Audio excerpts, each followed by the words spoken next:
¿Qué tal? Qué gusto volver a estar aquí con ustedes.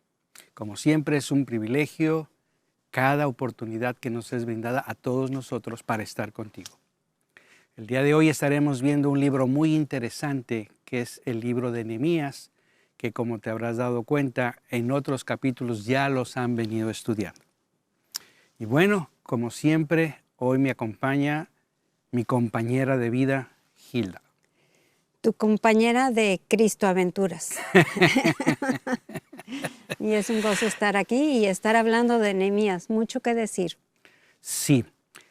Recuerda que las notas están siempre ahí en un enlace para que tú las bajes. De hecho, hoy hay muchas notas que no alcanzaremos a decir todo lo que quisiéramos decir, pero tú puedes bajarlas y estudiarlas. Y te felicito por hacerlo. No te quedes solamente con lo que se dice. Yo te animo a que tú escudriñes. Nunca olvidaré cuando empecé a caminar en el Señor, esos hombres de Berea, que aunque era Pablo el que estaba predicando, dice la Escritura en Hechos 17:10, que ellos escudriñaban las Escrituras para ver si estas cosas eran así. Y me apropié de esa actitud, de ese comportamiento hasta el día de hoy, 40 años después, y lo sigo haciendo. Escudriño escritura por escritura para ver si esas cosas son así. Y te felicito. Pues, como dije, hoy iniciaremos el capítulo 6 y 7 de Nehemías. Así es. Ya saben ustedes quién fue este famoso personaje, copero, que es lanzado, por así decirlo, por Dios, a construir las murallas. Recuerda que no era ingeniero, no era arquitecto, no era constructor, no tenía su company construction, simplemente era un copero. ¿Qué significa esto? Porque lo que quiero decir, no menosprecies el lugar donde estás, porque nunca sabes a dónde Dios te puede lanzar. Entonces uno piensa, es que estoy copero. No, no, no. Dios siempre tiene planes. Pero no sé si tú has oído hablar de la ley de Pareto. ¿Cuál es esa ley de Pareto? La ley de Pareto te habla del 80-20. ¿Qué significa? Que cuando tú te enfocas en tu 20% de prioridades, o sea, le das prioridad y estableces tiempo para tus prioridades, rindes el 80%. Caso contrario, te drenas, se te va el 80% y solamente tienes el 20% de resultados. ¿Es así, mi amor? Suena como que un poquito incongruente, ¿verdad? Pero es muy cierto. De hecho, esa ley incluso se aplica en las iglesias, lo vemos, que del 100% de la gente que asistió a una iglesia, es una tristeza que solo el 20% sirva y sea la que lleve a cabo mucha de la tarea que se lleva a cabo. Espero que muchos se animen y quieran ser parte de un 20% que puede crecer en un 80% y voltear las cosas. Sería maravilloso, ¿no crees? Aún en los diezmos, ¿eh? Ah, sí, es verdad. El 20% diezma y sostiene el 80%. Imagínate que diera el 80%. Pero bueno, entonces Nehemías conocía la ley de Pareto, sabía perfectamente bien sus prioridades. Cuando él establece sus prioridades, queda como resultado el 80%. La prueba está que esta obra, que era una obra gigantesca, la hace en 52 días. Pero bueno, vamos a empezar el capítulo 6. No sé si sabías que ahí estaban los 3 chiflados también, los Three Stooges. ¿Los 3 chiflados? Ahí estaban los tres Stooges, Sanballat y Tobías. Eran 3, Sanballat, Tobías y Gesem el árabe. O sea que ese era business, todo lo que son árabes son business. ¿Por qué? Porque tú vas a ver cómo él intenta impedir la obra. Es muy interesante porque cuando empiezan a levantar las murallas, inmediatamente, obviamente deja de haber business y mandan a llamar a Nehemías. Nehemías, quiero hablar contigo. Queremos hablar contigo. Quieren detener la obra. Aquí quiero solamente centrar 4 puntos importantes. Quisiéramos enseñar y desmenuzar capítulos 6 y 7, créemelo, como la carne esa que es la mechada, ¿no? Que la deshebra uno. Hay muchísimo aquí, pero no alcanzamos. Pero queremos ser objetivos. 1, cuando Dios te manda a hacer una obra, bienvenido, vas a tener oposición. Así es. O sea, no creas que porque Dios ya me mandó, todo va a ser smooth y suavecito, no vas a tener problemas. No, va a haber oposición. Segundo, te van a culpar. Te van a decir a ti quién te mandó, por qué lo estás haciendo, etc. Tercero, aquí viene lo punto más interesante. No te vas a defender, sino vas a aprender a esgrimir las palabras de otros y te vas a enfocar en la tarea que Dios te dio. Eso no es nada fácil. Ese es un buen desafío. Oh, por eso perdí el pelo, mi querida esposa. Ay, menos mal que no fui yo la culpable. Porque precisamente hay que saber quién me llamó, qué fue la tarea que se me asignó y saber enfocarme en la prioridad. Por eso es que Nehemías, yo a lo mejor estoy seguro que conocía esta ley de Pareto, el 80-20, porque se enfocó, ¿sí? Y no hizo caso de esas palabras. Y el cuarto punto es que Dios provee para los recursos. Aquí quise traer algo muy sencillo. Muchas veces cuando tú haces una obra, resulta ser que la obra que tú estás haciendo es como, este eres tú, este es tu alma, tus motivos son puros, puedes incluso tomar de esta agua porque está limpia, pero resulta ser que las palabras de otros que quieren detener la obra es como si fueran esas gotas que caen dentro de ti, pero quedan como resultado, contaminan. Esto estaba transparente. Un poquito de gota que cayó, que dio como resultado, si la agitamos tantito, ¿cómo lo agitamos en nosotros mismos? Pensando y repensando, ¿y por qué me dijo? ¿Y por qué no me dijo? ¿Por qué me quiere parar? ¿Y por qué aquello? ¿Y por qué el otro? Y entonces, ¿qué sucede ahora? Eso se contamina. Y así no sucede. Por esto es que estos tres chiflados quieren inmediatamente detener, y en el verso 2 dice, reunámonos, tengamos una conversación. ¿Pero qué hace Nehemías? Lamento mucho, pero la obra que tengo que hacer es grande. Así que no tengo tiempo para distraerme. Estaba enfocado en lo que él tenía que hacer.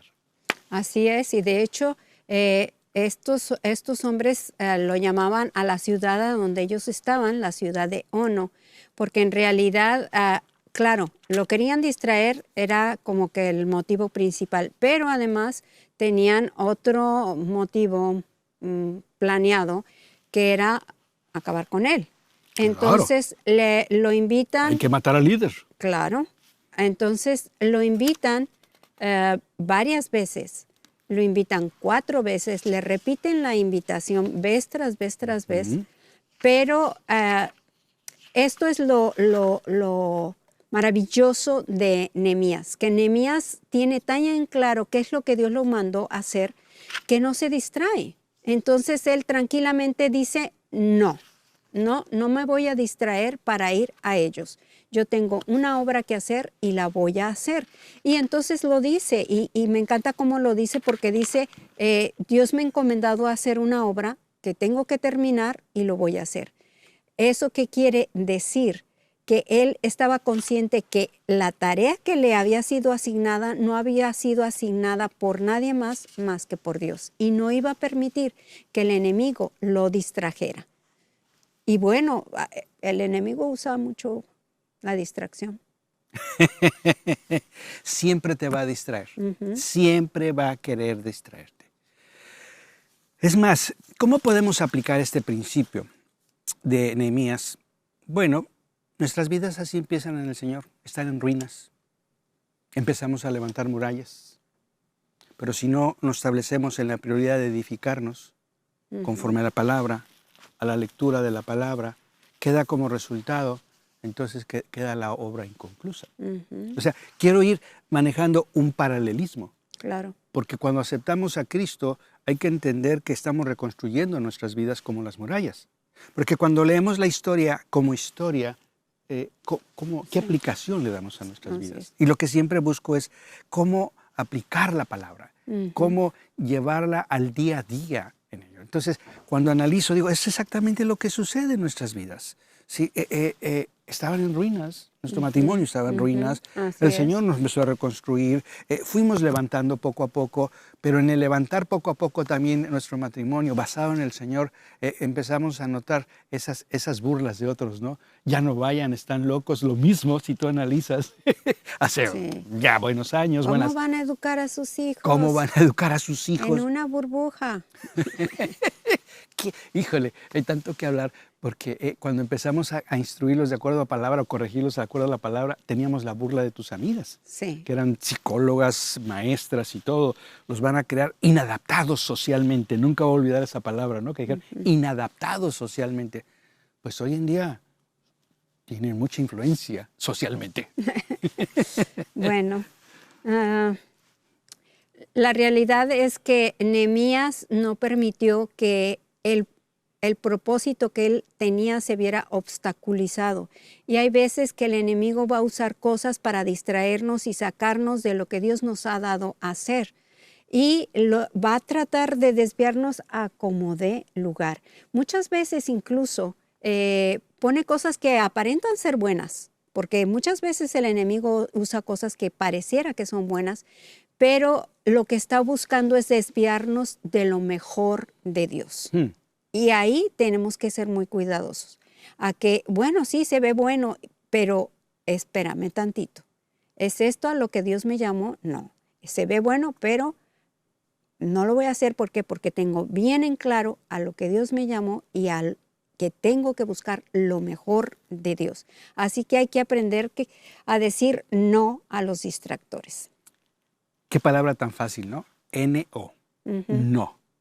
Es cuando tú sabes a lo que te llamó Dios y te enfocas. Así no, es. no. Por eso estos 3 chifladitos le mandan el versículo 4, 4 veces coincide, versículo 4, 4 veces le envían el mensaje. ¿Y cuál es la respuesta? No me puedo distraer, Así es. no me voy a distraer. Esa es prioridad, no me voy a distraer. Quiero meter un pequeñito paréntesis. Muchas veces cuando tú empiezas a leer la escritura todos los días de tu vida, a la hora de sentarte, vienen miles de pensamientos. Ay, me falta hacer eso, me falta hacer eso. Esos son distractores. Deténlos. No sigas ahí, porque precisamente llegan esos zambalats que te distraen. Fíjate, amor, que me llamó mucho la atención en el versículo siguiente, donde por 5ª vez le mandan una vez. Reunámonos. Claro. Reunámonos. Pero lo curioso es que lo mandan en una carta. Es más, creo que encontré la carta, fíjate. creo que encontré esa carta, porque en esta carta A ver, ¿qué dice en el sobre? era para Nehemías. O sea, la carta decía, era para Nehemías. Entonces, yo me puse a escarbar, ya sabes que me encanta ser explorador, ¿no? Y me encontré con la carta. Y la leí porque pues estaba abierta. Ah, sí, era una carta abierta. Era una carta abierta, sí. No estaba cerrada, o sea, no tenía el sello. Claro. Eran como que para tomar el picture y mandarlo por texto, ¿no? O sea, las redes sociales. Y la carta dice así: ha llegado a nuestras ciudades el rumor de Gesén, lo confirma, de que los judíos y tú piensan rebelarse y que por eso estás reconstruyendo las murallas de Jerusalén.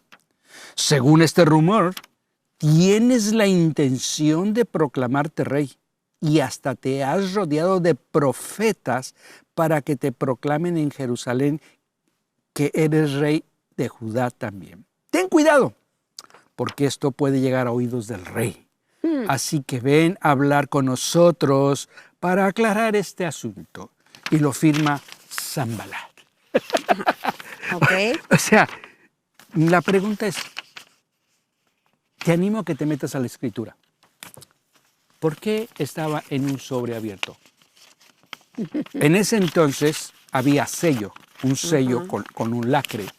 Se sellaba con un lacre. De hecho, en Inglaterra los acostumbran a hacer así, y en algunos gobiernos ponen un lacre, una cera, y ponen un sello. Y si ese sello no está roto, significa que esa carta es importante y que nadie la ha visto. Pero la pregunta es, ¿por qué lo mando en un sobre abierto? ¿Tú qué opinas? Ah, pues porque quería que alguien más lo leyera y porque quería que el pueblo se desanimara, que corriera el rumor de que estaban acusando a Nehemías de algo que no era cierto, porque a final de cuentas no era cierto. Era una acusación y qué interesante porque en lo que hablamos anteriormente, lo que el enemigo está usando es una distracción. ¿Cierto? El ¿Cierto? enemigo, cuando nos ve bien enfocaditos en lo que Dios nos ha llamado a hacer, quiere distraernos. Pero hay veces que usa a otras personas para traer una acusación que no Ujú. es cierta. Y en este caso es Nehemías el que se ve acusado de que se quiere quedar con el trono, Nehemías. Pero además, fíjate, aquí va un poquito más allá, porque todavía continúa el asunto de la distracción de ven para que hablemos contigo. Si en realidad esta gente hubiera estado queriendo llegar a algo con Nehemías, ¿por qué no fueron a buscarlo a él? Y, ¿Cierto? y aquí es a donde hay que pensar, ¿no? Porque cuando uno está haciendo la obra del Señor, surgen todas esas situaciones que son reales, Ujú. ya sea a nivel pastor, nivel líder, servidor, etcétera. Pero en el verso 8, basado en lo que dices, amor, el mismo Jeremías dice, tú estás inventando estas cosas de tu corazón. Nehemías. En Nehemías. Ujú. Nehemías te dice. ¿Qué dije? Jeremías. Ay, perdón. ¿No es el mío mías? No, ¿verdad? Entonces, Nehemías. Nehemías, estás inventando. Estás inventando. Pero aquí me surge una pregunta. ¿Cómo respondes cuando estás bajo presión? Qué buen pensamiento. Porque cuando estamos bajo una presión de hacer algo y de repente surge alguien con un comentario así, es más presión. Pero es, Claro. pero es otro tipo de presión emocional y espiritual también. Pero ¿cómo respondes en conducta y en actitud ante una situación así? ¿Tú qué opinas, mi amor? Wow. Pues que hay veces que ante la presión sale lo que realmente hay en el corazón y son esos momentos donde puedes ver lo que realmente hay en el corazón, porque es cierto, estás con la presión y llegan y te ponen una presión más y entonces la reacción, yo creo que si tuviéramos el buen tino, lo voy a decir así, si tuviéramos el buen tino, en situaciones de ese tipo, cuando respondemos de maneras que hasta nos da vergüenza, ah, hay que decirlo, eh, hacernos la pregunta y hacerle la pregunta a Dios, Señor, ¿por qué estoy respondiendo así? ¿Qué hay más dentro de mí que no estoy viendo y que ni siquiera tal vez tiene que ver con esta circunstancia actual? Pero ¿qué botón apretó esta situación que me hizo reaccionar de esta manera? Muéstrame, por favor, lo que está por debajo de la superficie. ¿Por qué? Porque cuando le permitimos al Señor que nos muestre ese tipo de cosas es que puede haber un cambio en nuestra vida. Cuando viene esa revelación del Espíritu Santo sobre lo que hay más abajo. Eso es lo que nos ayuda a cambiar. Regresando a mi experimento, para yo haber podido vaciar esta gota aquí, tuve que quitar ese tapón, Ujú. ¿verdad? Para que entrara ese pensamiento y Así todo es. eso. Entonces, el mismo ejemplo, estoy ahora aquí, obviamente él viene el mismo comentario, pero si esto yo no lo destapo, simplemente quedará aquí. ¿Qué significa? Significa que tengo que estar sumamente enfocado en mi prioridad y a lo que me llamó Dios y no permitirme, autopermitirme distractores Ujú. y analizar. Porque la presión que tuvo Nehemías ante sus enemigos, sus comentarios, las cartas, Sí. recursos, fue muy grande. Ujú. Pero él sabía una cosa, que Dios lo había mandado a hacer eso. Y vio la gracia de Dios con el rey, recursos, gente, y él estaba enfocado.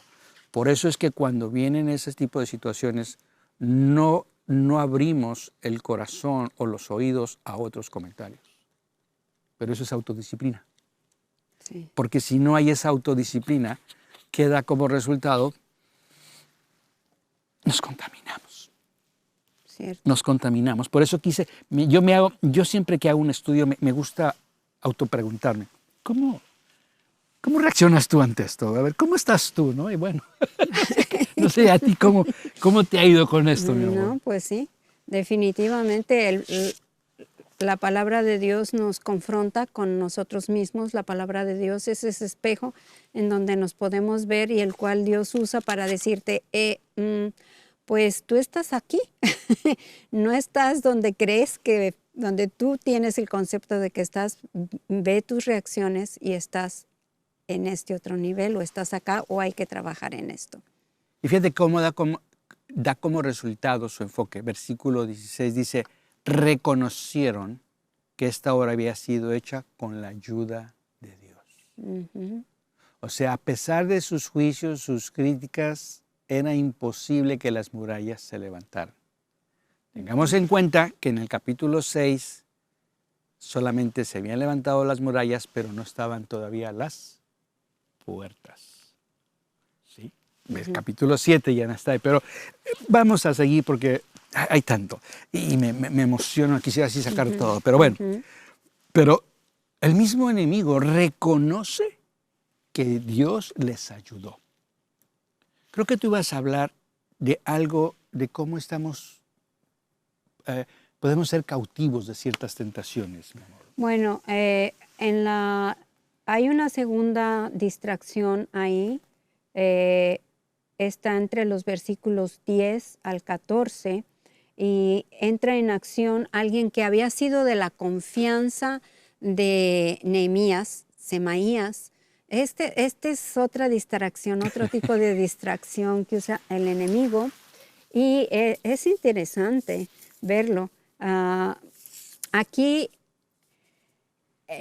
Semaías le manda a decir a Nehemías algo así como de que pues parece ser que te quieren matar, entonces lo mejor sería que huyamos y nos escondamos en el templo. Esa es la historia. ¿Pero por qué lo quiere llevar al templo? Pues porque allá Okay. voy. O sea, lo quiere llevar al templo.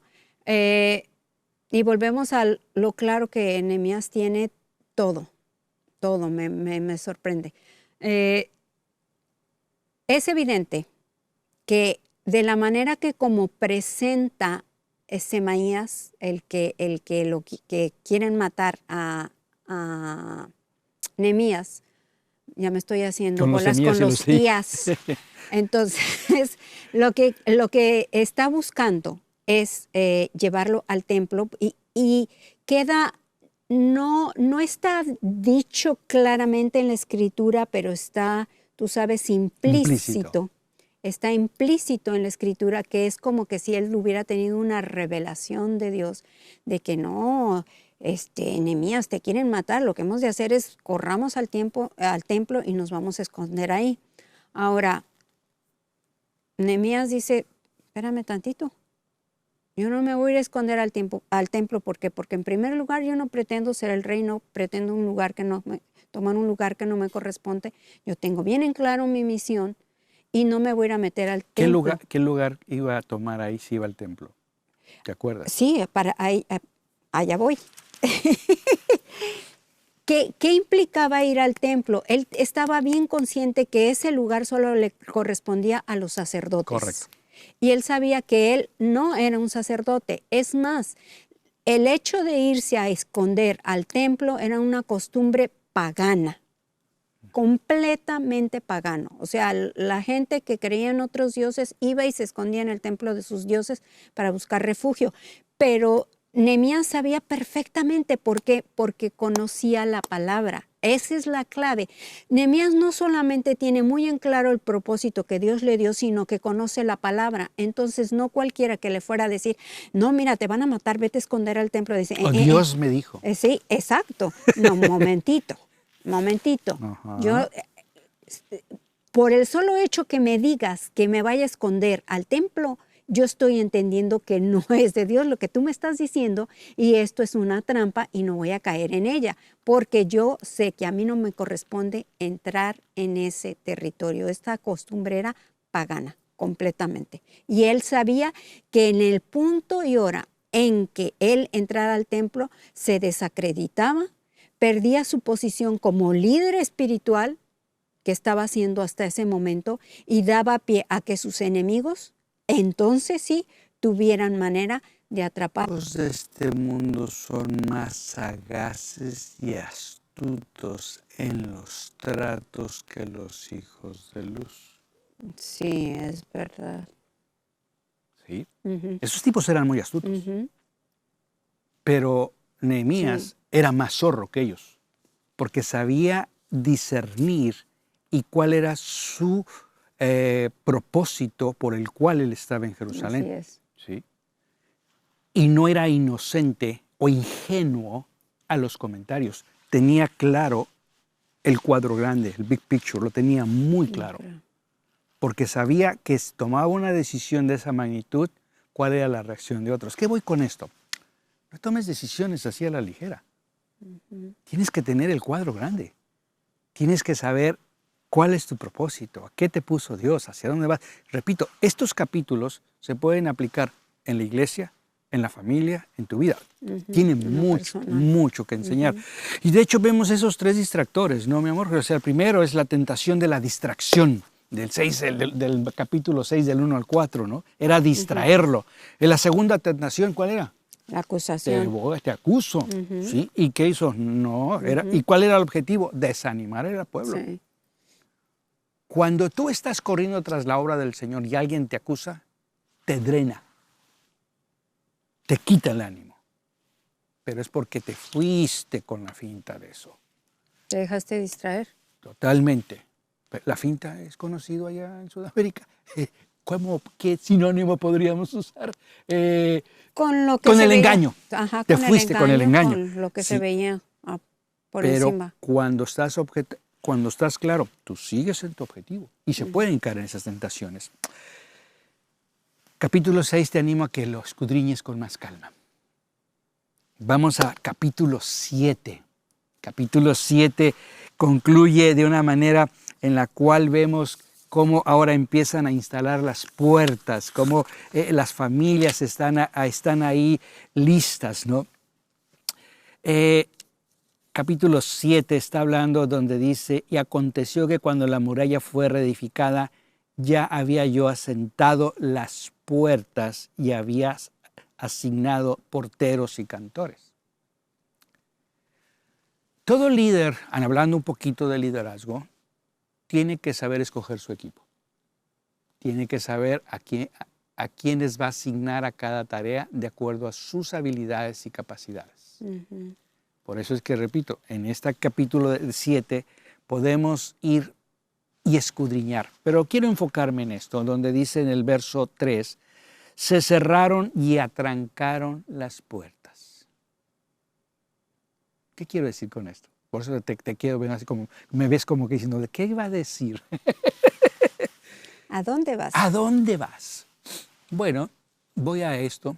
En la jornada que hemos tenido en estos años, vidas arruinadas, levantando murallas, creciendo, poniendo todos los elementos, cerrando puertas, pero me llama la atención cuando dice cerraron y atrancaron las puertas. Si en nuestra vida personal no aprendemos a cerrar puertas y a trancar las puertas de aquellos pensamientos o obras del enemigo que entren, nos van a destruir. ¿Por qué?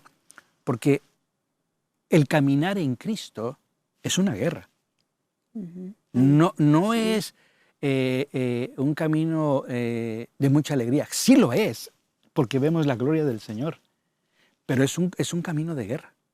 Y es un camino en el cual uno tiene que saber cómo pelear la batalla, cómo atrancar las puertas, cómo orar, cómo pelear contra mis enemigos, cómo guardar mi corazón, aprender a no permitir que se contamine. Va más allá. Y Nehemías fue lo que hizo en cada uno de estos puntos y cómo él delega a otros hablando a nivel equipo o iglesia. Cierto. Y me quedo pensando, sí, definitivamente es una guerra confrontada, ¿verdad?, con el enemigo. Sabemos que muchas veces quiere distraernos, quiere acusarnos de cosas que no son, quiere intimidarnos, quiere empujarnos a hacer demasiado rápido la obra de Dios, y si ve que no nos puede detener, entonces nos empuja para que nos vayamos de boca. Lo importante es recordar siempre algo. Es una guerra, sí, es cierto, y tiene batallas que a veces son difíciles, también es cierto. La diferencia con cualquier otra guerra que se presente en cualquier otro lugar del mundo es que en esta ya sabemos quién ganó la victoria. Claro. No es una guerra para ver si voy a ganar. Si tú, igual que Nehemías, conoces la palabra, te paras sobre la palabra y no te dejas distraer, puedes hacer frente al enemigo con esa seguridad, con ese aplomo, con esa certeza de que en Cristo Jesús tienes la victoria. No vas a pelear contra el enemigo para ver cómo me va o a ver cómo termino de esto, sino salgo sabiendo que Jesús mismo me dijo que Él me había dado autoridad. Jesús lo dijo: he aquí les doy autoridad para hollar serpientes, escorpiones, toda fuerza del enemigo, y nada les dañará. Entonces, si tenemos esa palabra de Jesús mismo, eso es suficiente para decir, pues, el Señor y yo vamos, y Él ya lo ganó. Entonces, yo entiendo quién es mi enemigo, pero entiendo y estoy segura y firme y bien plantada en quién es mi Señor, y entonces le hago frente al enemigo. Yo creo que Nehemías conocía Deuteronomio. Segurito. Sin lugar a dudas. Porque el verso 8, que es uno de mis favoritos, capítulo 1, dice: entrad y poseed la tierra. Verso 7 dice: levanta y pelea contra tus enemigos, los cananeos. Y fue lo que él hizo. Él peleó, pero él poseyó.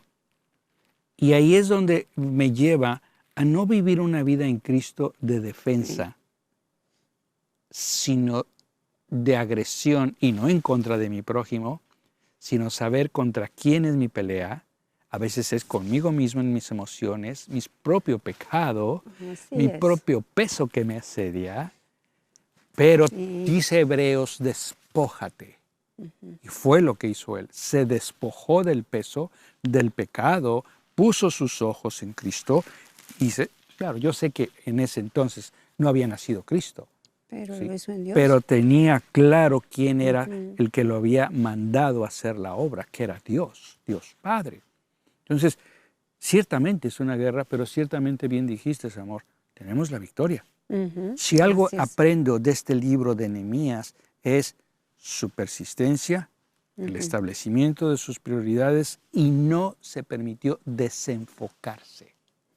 No se desenfocó. Y en el capítulo 7 cierra increíble, porque todo el mundo: Nehemías, eres tú el que lo hiciste, Nehemías, coronémonos de ti, Nehemías. ¿Y qué dijo Nehemías? No tomó crédito en nada. En nada. Dijo: esto es crédito de Dios. Esto es obra del Señor. La hice para el Señor. Y del Señor vino el recurso para terminar su obra. Cuando lo tenemos bien claro, no necesitamos gloria. Yo tengo una teoría, a lo mejor corrígeme, pero si tenemos al Señor y tenemos su gloria, ¿para qué busco la gloria si Él es el dueño de la gloria? Así es. Lo que pasa... Claro, suena. Lo que pasa es que la naturaleza humana, lo que yo le llamo, Pablo lo describe como la carne, y yo, con todo respeto, hablo de mí misma, de nadie más. Para mí es mi bistec. Tu steak. Mi bistec. Ese es el que somos curiosos. Bueno, lo voy a poner desde este punto de vista. Soy curiosa. Voy a hablar de mí.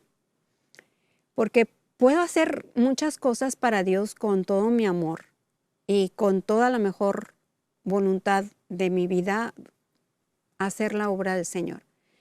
Y cuando está terminada y por la gracia de Dios salió bien, y viene el que salió bien y todo, claro, uno lo dice y sí lo dice de corazón, porque lo dice, yo lo digo de corazón, gracias a Dios. Pero y algo aquí del vistecito, así como que dice, ay, se siente rico. Y eso es lo que tiene uno que cuidar, que no esté ligado un motivo impuro, un motivo contaminado, en el que sí, claro, la gloria es de Dios, pero ay, pues gracias a Dios y pues gracias a Dios, gracias. O sea, me quedo con un poquito y no podemos quedarnos con nada. Y hay que cuidar lo que siente, en mi caso, lo que siente mi bistec, y no dejar que eso me gane, porque qué ejemplo nos pone Mías.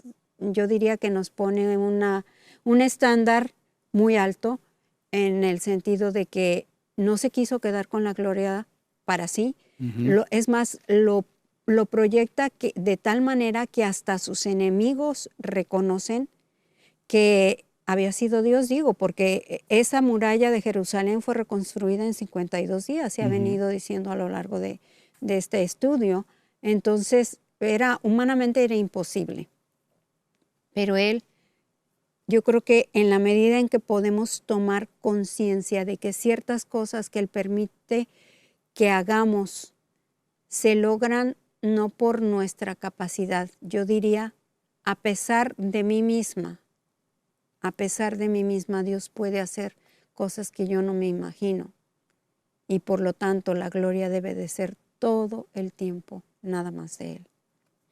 Como dijo mi buen amigo el domingo, ¿no? Danilo, bástate en la gracia de Dios. Así es. Y ahí está nuestra suficiencia, ¿no? Ahí está. Yo te animo a que escudriñes. ¿Quieres agregar algo más del capítulo 7, mi amor? Algo que iba a decir, bueno, que lo increíble es que sí, levantaron la muralla, lo físico, que era la muralla en 52 días, pero llevó como 20 años la reconstrucción espiritual. Y aunque después en el capítulo 7 vienen muchas genealogías y todo eso, al final es un poco impactante, porque la gente no se va toda a vivir a Jerusalén, a ese lugar que Dios ya había reconstruido con murallas. No toda la gente, mucha de la gente, es más, es así como de que yo me quedé, ¿qué? Mucha de la gente se regresó a sus ciudades y a sus provincias, a sus pueblos a vivir. Y aquí viene una pregunta. Uf. ¿Qué cosas ha preparado Dios para protección de tu vida o para protección de mi vida? Y a veces nos negamos o incluso trabajamos en eso, pero al final de cuentas nos quedamos donde estábamos. No entramos en ese lugar en donde está la protección de Dios, sino estamos acostumbrados a vivir acá de otra manera. Terminamos la obra, pero seguimos viviendo a la antigua. Ajá. Y ahí nos quedamos una pregunta. Muchas veces es como conocer al Señor, pero a medias. Pero no entro en esa privacidad. Te recuerdo que las notas están en el enlace. Bájalas. Y quiero que ahí, cuando tú las bajes, quiero que pienses esto. ¿De qué manera te ayudó este estudio? ¿Cómo puedes aplicar estos principios de Nehemías a tu vida? ¿Qué te ha dado resultado y qué no te ha dado resultado? Así es. ¿Cómo puedes aprovechar más? Nuestro deseo en cada una de las enseñanzas es que tú seas edificado, que no te quedes en la edificación externa de las murallas, sino en la edificación interna de tu corazón, para ser poseedor de la tierra y vivir la vida que Cristo nos dio.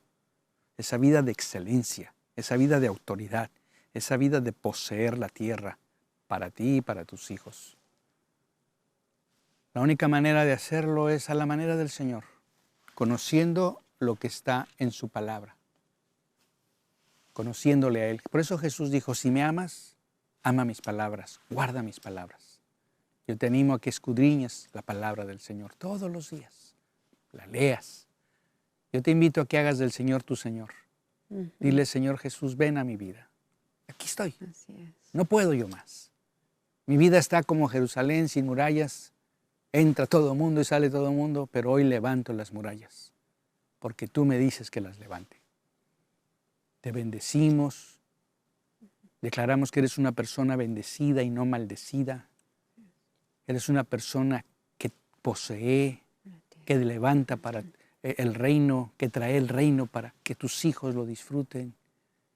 Y sabemos que tú no estás aquí por casualidad. Padre, yo te doy gracias por bendecir a cada oyente, por bendecir a cada persona que está presente en este tiempo. Te damos gracias, Señor, porque tú eres soberano.